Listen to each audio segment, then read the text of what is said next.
هر کی بخنده کونیه. برو بریم. آقا داری چی کار میکنی؟ ولش کن بابا، یه ذره برو جلوتر.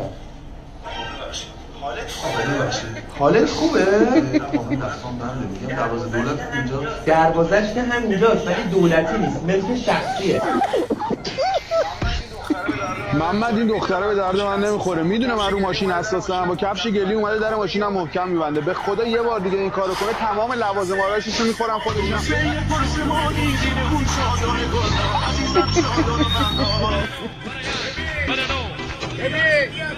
سوریاسیدی هم شده 300,000 تومان. اینا دیگه قدرت سوزیدن هم از دست ما گرفتن حضرت عباس.